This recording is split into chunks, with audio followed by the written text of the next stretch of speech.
Hey there guys, welcome to the channel. Thought I'd do a video on screening basically for windshield replacement and just share some ideas of what I've done in the past several months. Do apologize that some of the content lately has been a little light. I actually managed to find a job and been kind of focusing on that a little bit more during the past couple of weeks while I've been kind of getting that going. And I've also actually split my channel up a little bit with respect to the card games that I had been doing.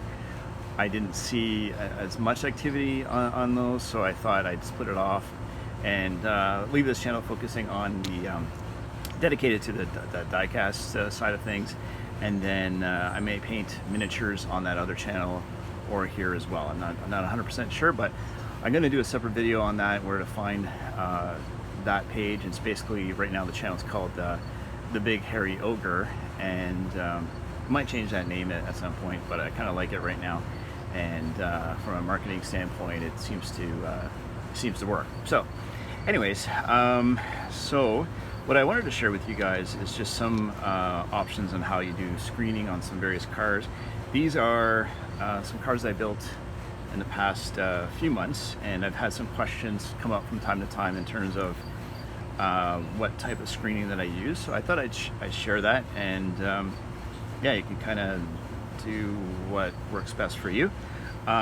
So first off, I don't have it with me right this minute, but the standard window screening, the type that you can get on a screen door or even your windows. This is what I've been using for a car like this, where I found that, originally I was actually gluing them from the inside, but now I've changed that format and I've been just gluing them on the outside.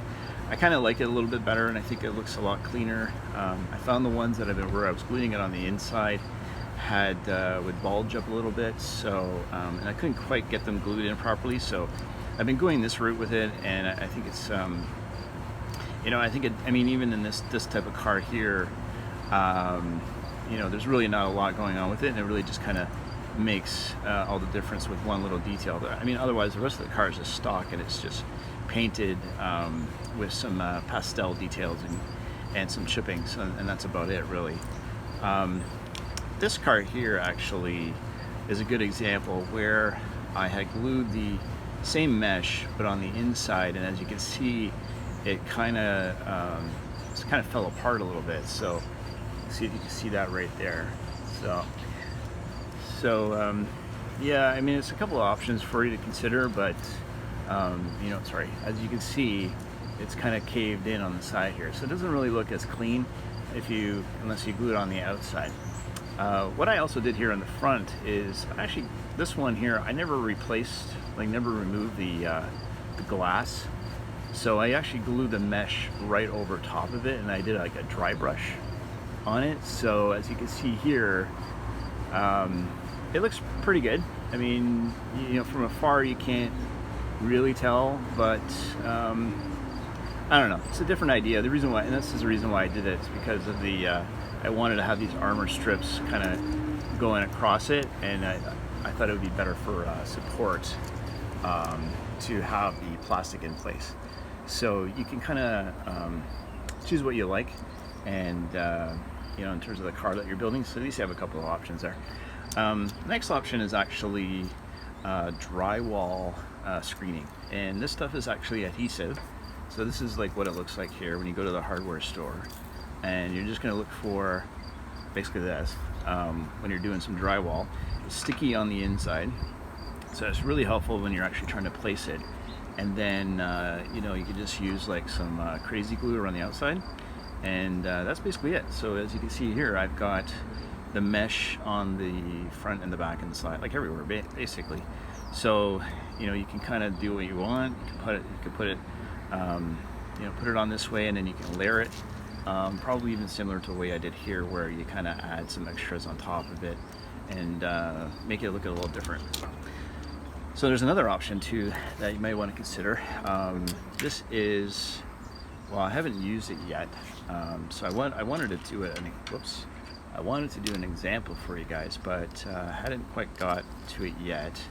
This is basically an embroidery plastic sheet, and you can get it from. I got this one from the dollar store, as you can see.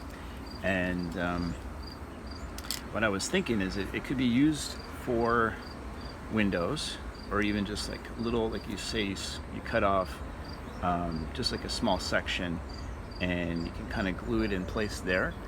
Or you can even use it as like sort of like a stand or something like that. Like say you're trying to build a level across something and you want it to be a mesh floor, you can use this as like basically mesh flooring, because it's a little thicker, and I think once you cut a small section, it shouldn't be, I mean, it'd be a little flexible, but it'd be you know, pretty rigid at the same time. So and another option, actually, I just realized that you can use, and I had some in my garage, is like a mosquito net.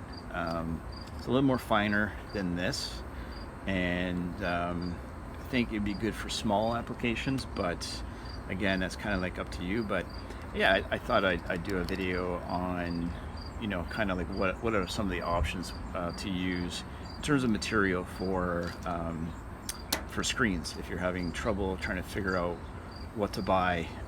Here is a couple of options. Using a screen door material, get from like a Home Depot or Lowe's or something like that. And then at the same time, you can even pick up some of this this mesh from the same place. I like this stuff, actually. It's a little bit more consistent than working with the windscreen stuff. And then your last option here is well, another option is the embroidery sheet that you can get from the dollar store. So otherwise, the other option is you just get some kind of plastic card and just poke a bunch of holes in it, and you know, see how that looks as well. So anyways, this is you know, thank you for stopping by the channel. And yeah, I'm going to try to get back on track with producing more content. I have steampunk tank in the works, and that is for a contest. And then I got to finish Project Goliath that I've been working on as well. And then I actually got to go way back and finish off Menasor, which is basically the Stunticons that merge into Menasor. So I got to finish off that team. And then I got a few other ideas in the works, including the Dreadnoughts from G.I. Joe, Cobra vehicles, and several other ideas. So stay tuned for that. I kind of want to leave those as a surprise, but I kind of want to let the viewers know what's kind of going on, and there's a sneak peek for you right there. So anyways, hopefully you're having a great day, and thank you for stopping by the channel.